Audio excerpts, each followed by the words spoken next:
ಒಂದು ಸಿನಿಮಾದ ಕತೆ ಡೀಸೆಂಟ್ ಆಗಿದ್ದು ಅದು ಕೊಡೋ ಎಕ್ಸ್ಪೀರಿಯನ್ಸ್ ಎಕ್ಸ್ಟ್ರಾಡಿನರಿ ಆಗಿದ್ದರೆ ಆ ಸಿನಿಮಾ ಪಕ್ಕಾ ಮಾಸ್ ಆಡಿಯನ್ಸ್ಗೆ ರೀಚ್ ಆಗುತ್ತೆ. ಯಸ್, ಹಾಯ್ ಹಲೋ ನಮಸ್ಕಾರ, ನೀವು ನೋಡ್ತಾ ಇದ್ದೀರಾ ನನ್ನ ಪ್ರಕಾರ ಭ್ರಮಯುಗಂ. ಇದು ಮಲಯಾಳಂನ ಸಿನಿಮಾ. ಪ್ಯಾನ್ ಇಂಡಿಯಾ ಟ್ರೈಲರ್ ರಿಲೀಸ್ ಆಗಿತ್ತು, ಆದರೆ ಸಿನಿಮಾನ ಒಂದೇ ಭಾಷೆಯಲ್ಲಿ ರಿಲೀಸ್ ಮಾಡಿದ್ದಾರೆ. ಯಾಕೆಂತ ಗೊತ್ತಿಲ್ಲ, ಟ್ರೈಲರ್ನ ನೋಡಿ ಸ್ವಲ್ಪ ಎಕ್ಸೈಟೆಡ್ ಆಗಿದ್ದೆ, ಬಟ್ ತುಂಬ ಒಳ್ಳೆ ರೆಸ್ಪಾನ್ಸ್ ಬಂತು. ಸೊ ನೋಡೋಣ ಅಂತ ಥಿಯೇಟರ್ಗೆ ಹೋದೆ ಆ್ಯಂಡ್ ಹೇಳ್ತೀನಿ ನನಗೇನು ಇಷ್ಟ ಆಯ್ತು, ನನಗೇನು ಕಷ್ಟ ಆಯ್ತು ಅಂತ. ಅದಕ್ಕಿಂತ ಮುಂಚೆ ಈ ವಾರ ಪೃಥ್ವಿ ಅಂಬರವ್ರದ್ದು 2 ಸಿನಿಮಾಗಳು ಒಂದೇ ದಿನ ರಿಲೀಸ್ ಆಗ್ತಿವೆ. ಎರಡೂ ಕೂಡ ಬೇರೆ ಬೇರೆ ಜಾನ್ರಗಳು. ಎರಡರ ಟ್ರೈಲರ್ ಲಿಂಕ್ನ ಡಿಸ್ಕ್ರಿಪ್ಷನಲ್ಲಿ ಮತ್ತು ಕಮೆಂಟ್ ಸೆಕ್ಷನಲ್ಲಿ ಕೊಟ್ಟಿರ್ತೀನಿ, ನೋಡಿ. ಅದನ್ನ ನೋಡಿ ನೀವು ಯಾವ ಸಿನಿಮಾಗೆ ಹೋಗಬೇಕು ಅನ್ನೋದನ್ನು ಡಿಸೈಡ್ ಮಾಡಿ.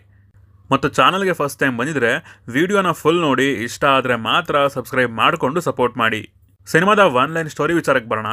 17ನೇ ಶತಮಾನದಲ್ಲಿ ಸೌತ್ ಮಲಬಾರ್ನಲ್ಲಿ ತೇವನ್ ಅನ್ನೋ ಒಬ್ಬ ಹಾಡುಗಾರ ಪಾಣನ್ ಅನ್ನೋ ಜಾತಿಗೆ ಸೇರಿದವನು. ಗುಲಾಮ್ಗಿರಿಯಿಂದ ತಪ್ಪಿಸ್ಕೋಬೇಕು ಅಂತ ಅವನ ರಾಜ್ಯವನ್ನು ಬಿಟ್ಟು ಬರ್ತಾನೆ. ಹೋಗೋ ದಾರಿಯಲ್ಲಿ ಒಂದು ಸಣ್ಣ ಇನ್ಸಿಡೆಂಟ್ ಆಗಿ ದಾರಿ ತಪ್ಪಿ ಒಂದು ದೊಡ್ಡ ಕಾಡಲ್ಲಿರೋ ಹಳೆ ಬಂಗ್ಲೆಗೆ ಬಂದು ಟ್ರ್ಯಾಪಲ್ಲಿ ಬೀಳ್ತಾನೆ. ಅಲ್ಲಿಂದ ಮುಂದೆ ಏನಾಯಿತು ಅನ್ನೋದೇ ಈ ಸಿನಿಮಾದ ಕತೆ. ಸಿನಿಮಾದಲ್ಲಿ ನನಗೆ ಇಷ್ಟ ಆಗಿದ್ದು intense narration with gripping screen play. ಈ ಸಿನಿಮಾ ಸ್ವಲ್ಪ ಸ್ಲೋ ಅನಿಸಿದ್ರು ಇದರ ನರೇಷನಲ್ಲಿ ತುಂಬ ಇಂಟೆನ್ಸ್ ಆಗಿದೆ. ಯಾಕಂದರೆ ಆ ಥರ ಸೆಟಪ್ ಮಾಡ್ಕೊಂಡಿದ್ದಾರೆ. ಸಿನಿಮಾ ಶುರುವಾಗೋದೇ ಒಂದು ಡಾರ್ಕ್ ಮೋಡಲ್ಲಿ ಇಂಟೆನ್ಸ್ ಆಗಿ ಶುರುವಾಗುತ್ತೆ. ಏನಾಗ್ತಿದೆ ಆ ಪ್ರಪಂಚದಲ್ಲಿ ಅನ್ನೋ ಒಂದು ಇಂಟ್ರೆಸ್ಟಿಂಗ್ ಎಲಿಮೆಂಟ್ಸ್ನ ಚೆನ್ನಾಗೇ ಬಿಲ್ಡ್ ಮಾಡ್ತಾರೆ. ಸ್ಕ್ರೀನ್ ಪ್ಲೇನಲ್ಲಿ ಈ ತರಹದ ಕೆಲವೊಂದು ಎಲಿಮೆಂಟ್ಗಳನ್ನು ಚೆನ್ನಾಗಿ ಇನ್ಕ್ಲೂಡ್ ಮಾಡ್ಕೊಂಡಿದ್ದಾರೆ. ಕೆಲವೊಂದು ಹಾರರ್ ಎಲಿಮೆಂಟ್ಸ್ ಆಗಿರಲಿ, ಟ್ವಿಸ್ಟ್ಗಳಾಗಿರಲಿ, ಆ್ಯಂಡ್ ಅದನ್ನು ನೋಡುವಾಗ ನಾವು ಇಂಟ್ರೆಸ್ಟಿಂಗ್ ಆಗಿ ರಿಸೀವ್ ಮಾಡ್ಕೋತೀವಿ. ಕೆಲವೊಂದು ಪ್ರಿಡಿಕ್ಟಬಲ್ ಆಗಿದ್ರೂ ಕೂಡ ಅದು ಅಷ್ಟೊಂದು ಮ್ಯಾಟ್ರ್ ಅನ್ಸೋದಿಲ್ಲ ನಮಗೆ ಆ ಟೈಮ್ನಲ್ಲಿ.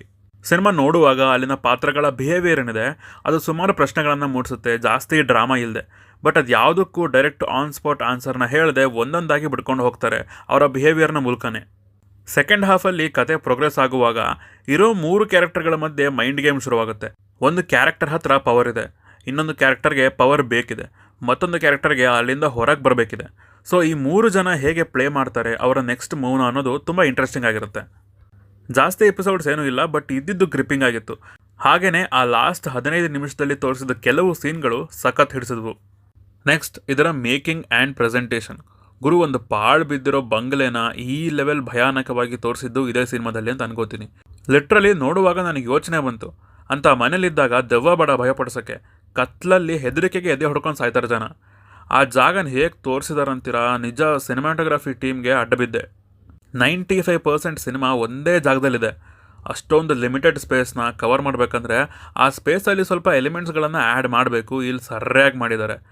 ಅಲ್ಲ, ಆ ಐಡಿಯಾ ಯಾರು ಕೊಟ್ಟರು ಬ್ಲ್ಯಾಕ್ ಆ್ಯಂಡ್ ವೈಟ್ ಥೀಮಲ್ಲಿ ಸಿನಿಮಾ ಮಾಡಬೇಕಂತ? ನಿಜ ಆ ತಲೆಯಿಂದನೇ ಇವತ್ತು ಈ ಸಿನಿಮಾ ಇಷ್ಟು ಒಳ್ಳೆ ಎಕ್ಸ್ಪೀರಿಯನ್ಸ್ ಕೊಟ್ಟಿದೆ, ಇಷ್ಟೊಂದು ಸೌಂಡ್ ಮಾಡ್ತಾ ಇದೆ. ಇಲ್ಲ ಅಂದಿದ್ರೆ ಒಂದು ಡೀಸೆಂಟ್ ಸಿನಿಮಾ ಆಗಿ ನಿಂತಿರೋದು. ಸೌಂಡ್ ಡಿಸೈನಿಂಗಲ್ಲಿ ಸಖತ್ತಾಗಿ ಆಟ ಆಡಿದ್ದಾರೆ. ಅದೇ ಹೇಳಿದ್ನಲ್ಲ ಸ್ಟಾರ್ಟಿಂಗಲ್ಲಿ, ಕತೆ ಏನು ಡೀಸೆಂಟೇ, ಬಟ್ ಅದನ್ನ ಹೇಳೋ ವೇನ ತುಂಬ ಚೆನ್ನಾಗಿ ಬಿಲ್ಡ್ ಮಾಡ್ಕೊಂಡಿದ್ದಾರೆ. ಸೊ ಅದನ್ನ ನೋಡುವಾಗ ನಮಗೊಂದು ಒಳ್ಳೆ ಎಕ್ಸ್ಪೀರಿಯನ್ಸ್ ಸಿಗುತ್ತೆ. ನೆಕ್ಸ್ಟ್ ಇಲ್ಲಿದ್ದಂತಹ ಪರ್ಫಾರ್ಮೆನ್ಸಸ್ಗಳು.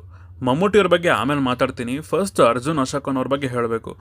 ಮಮ್ಮೂಟಿ ಅವ್ರ ರೇಂಜ್ಗೆ ಪರ್ಫಾರ್ಮೆನ್ಸ್ ಕೊಟ್ಟಿದ್ದಾರೆ ಅಂತೀನಿ. ಫಸ್ಟ್ ಸೀನಿಂದ ಹಿಡಿದು ಕೊನೆ ಫ್ರೇಮ್ವರೆಗೂ ಆ ಇನೋಸೆನ್ಸ್ನ, ಭಯನ, ಖುಷಿನ ಸಖತ್ ಚೆನ್ನಾಗಿ ಎಕ್ಸ್ಪ್ರೆಸ್ ಮಾಡಿದ್ದಾರೆ. ತುಂಬ ಇಷ್ಟ ಆಗ್ತಾರೆ ಅವ್ರ ಆ್ಯಕ್ಟಿಂಗ್ ಮೂಲಕ ನಿಮಗೆ. ನೆಕ್ಸ್ಟ್ ಮಮ್ಮೂಟಿ ಅವ್ರನ್ನ ಮೆಚ್ಚಲೇಬೇಕು ಗುರು. ಈ ಏಜಲ್ಲಿ ಇಂಥ ಎಕ್ಸ್ಪೆರಿಮೆಂಟ್ ಸಿನಿಮಾಗಳನ್ನು ಮಾಡಿ ಅದಕ್ಕೆ ತಮ್ಮ 100%ನ ಕೊಟ್ಟು ಹೀರೋ ವಿಲನ್ ಅಂತ ನೋಡಿದೆ ಒಂದು ಪಾತ್ರವಾಗಿ ನೋಡಿ ಅದನ್ನು ಅಷ್ಟು ಚೆನ್ನಾಗಿ ರಿಸೀವ್ ಮಾಡಿಕೊಂಡು ಜೀವ ತುಂಬಿದ್ದು ಬಹಳ ಇಷ್ಟ ಆಯಿತು. ಆ ಕ್ಯಾರೆಕ್ಟರ್ನ ನೋಡಿದ್ರೆ ಒಂಥರ ಭಯ ಆಗುತ್ತೆ. ಅದು ಸ್ಕ್ರೀನ್ ಮೇಲೆ ಬಂದಾಗ ಪ್ರತಿ ಸಲ ಏನು ಮಾಡಿಬಿಡುತ್ತೋ ಅಂತ ಅನ್ಸೋಕೆ ಶುರುವಾಗುತ್ತೆ. ಆ ಪಾತ್ರದಲ್ಲಿ ಅವ್ರನ್ನ ಬಿಟ್ಟು ಬೇರೆ ಯಾರನ್ನೂ ಇಮ್ಯಾಜಿನ್ ಕೂಡ ಮಾಡ್ಕೊಳ್ಳೋಕೆ ಆಗ್ತಿಲ್ಲ ನನಗೆ.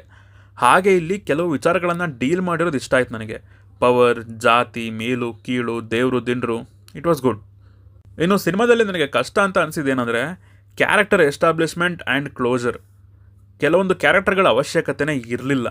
ಅದಕ್ಕೊಂದು ಸ್ಟಾರ್ಟಿಂಗ್ ಪಾಯಿಂಟ್ ಇಲ್ಲ, ಎಂಡ್ ಅನ್ನೋದಿಲ್ಲ, ಅವು ಏನಕ್ಕೆ ಬಂದವು ಅನ್ನೋದು ಗೊತ್ತಾಗಲ್ಲ. ಹಾಗೆಯೇ ಇನ್ನೊಂದು ಮೇಯ್ನ್ ಕ್ಯಾರೆಕ್ಟರ್ ಇರುತ್ತೆ, ಅದ್ರ ಬಗ್ಗೆ ಜಾಸ್ತಿ ಡೆಪ್ತಾಗಿ ಹೋಗಬೇಕಿತ್ತು ಅಂತ ಅನ್ನಿಸ್ತು. ಯಾಕಂದರೆ ಅದ್ರ ಬಗ್ಗೆ ಐಡಿಯಾನೇ ಸಿಗಲ್ಲ ಸಿನಿಮಾದ ಕೊನೆಯ ಭಾಗದವರೆಗೂ. ಅಲ್ಲೇನೋ ಒಂದು ಟ್ವಿಸ್ಟ್ ಅಂತ ತಂದರು, ಲಿಟ್ರಲಿ ಅದು ನನಗೆ ವರ್ಕ್ ಆಗಲಿಲ್ಲ. ಹಾಗೆಯೇ ಇದರ ಎಂಡಿಂಗ್. ಸಿನಿಮಾ ಶುರುವಿನಿಂದಲೂ ಒಂದು ಹೈ ಫೀಲ್ ಕೊಡ್ಕೊಂಡು ಹೋಗಿ ಕೊನೆಯಲ್ಲಿ ಸಿಂಪಲ್ಲಾಗಿ ಮುಗಿಸ್ಬಿಟ್ರು. ಏನು ಇಷ್ಟೇನ ಈ ಕ್ಯಾರೆಕ್ಟರ್ ಗತಿ? ಇರೋದೇ 3 ಕ್ಯಾರೆಕ್ಟರ್, ಅದರಲ್ಲಿ ಆಲ್ರೆಡಿ ಒಂದು ಕ್ಯಾರೆಕ್ಟರ್ ಬಗ್ಗೆ ಅಷ್ಟೊಂದು ಇಂಪ್ಯಾಕ್ಟ್ ಬೀಳ್ತಿಲ್ಲ. ಆ್ಯಂಡ್ ಇಂಪ್ಯಾಕ್ಟ್ ಬಿದ್ದಿದ್ದ ಕ್ಯಾರೆಕ್ಟರ್ನ ಈ ಥರ ಎಂಡ್ ಮಾಡಿದ ರೀತಿಯೂ ನನಗೆ ಹಿಡಿಸ್ಲಿಲ್ಲ. ನೆಕ್ಸ್ಟ್ ಆ ಭ್ರಮಯುಗಂ ಕಾನ್ಸೆಪ್ಟ್ನ ಜಾಸ್ತಿ ಡೀಲ್ ಮಾಡೇ ಇಲ್ಲ. ಜಸ್ಟ್ ಒಂದು ಡೈಲಾಗಲ್ಲಿ ಅದನ್ನ ಹೇಳಿ ಮುಗಿಸ್ತಾರೆ. ಅದಕ್ಕೊಂದು ಶುರು ಕೊನೆ ಏನೂ ಕಾಣಿಸ್ಲಿಲ್ಲ ನನಗೆ.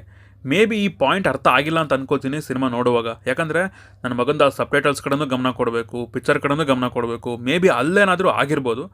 ಬಟ್ ನನಗಿದು ಫೀಲ್ ಆಯಿತು. ಅಲ್ಲ, ಭ್ರಮಯುಗಮ್ ಅಂತ ಟೈಟಲ್ನೇ ಇಟ್ಟು ಜಸ್ಟ್ ಒಂದು ಡೈಲಾಗಲ್ಲಿ ಅದನ್ನ ಹೇಳಿ ತಂದು ಮುಗಿಸ್ಬಿಟ್ರಲ್ಲ ಅಂತ. OTTಲಿ ಬಂದಾಗ ಇನ್ನೊಮ್ಮೆ ನೋಡಿ ಇದನ್ನ ಕ್ಲಾರಿಫೈ ಮಾಡಿಕೊಂಡು ನಿಮಗೆ ತಿಳಿಸ್ತೀನಿ. ಸೊ ಇದು ನನಗೆ ಈ ಸಿನಿಮಾ ನೋಡಿ ಅನಿಸಿದ ವಿಚಾರಗಳು. ಕ್ಲೈಮ್ಯಾಕ್ಸಲ್ಲಿ ಸ್ವಲ್ಪ ಡಿಸ್ಟರ್ಬಿಂಗ್ ಸೀನ್ ಇದೆ, ಅಂಥವನ್ನ ನೋಡಿ ತಡ್ಕೋತಾರೆ ಅಂದರೆ ಫ್ಯಾಮಿಲಿ ಜೊತೆ ನೋಡ್ಬೋದು ಅಂತೀನಿ. ಥಿಯೇಟ್ರಿಕಲ್ ಎಕ್ಸ್ಪೀರಿಯನ್ಸ್ ಮಾತ್ರ next level, one of the best ಅಂತೀನಿ. ಆ್ಯಂಡ್ ನನ್ನ ರೇಟಿಂಗ್ಸ್ ಈ ಸಿನಿಮಾಗೆ ಬಂದು 3.25 ಔಟ್ ಆಫ್ 5. ಎಕ್ಸ್ಟ್ರಾಡಿನರಿ ಅಂತೇನು ಅನ್ನಿಸ್ತಿಲ್ಲ, ಒಂದು ಡಿಫ್ರೆಂಟ್ ಎಕ್ಸ್ಪೀರಿಯನ್ಸ್ ಕೊಡ್ತು ಅಷ್ಟೇ. ನೀವೇನಾದರೂ ಸಿನಿಮಾ ನೋಡಿದರೆ ನಿಮಗೆ ಅನ್ನಿಸುವಂಥ ಕೆಳಗಡೆ ತಿಳಿಸಿ. ಆ್ಯಂಡ್ ನೀವು ನಮ್ಮನ್ನು ಇನ್ಸ್ಟಾಗ್ರಾಮ್ ಮತ್ತು ಟ್ವಿಟರ್ನಲ್ಲಿ ಕೂಡ ಫಾಲೋ ಮಾಡ್ಬೋದು ಸಿನಿಮಾದ ಅಪ್ಡೇಟ್ಸ್ಗಾಗಿ. ಸೊ ಸಿಗೋಣ ಮುಂದಿನ ವಿಡಿಯೋದಲ್ಲಿ. ಬಾಯ್.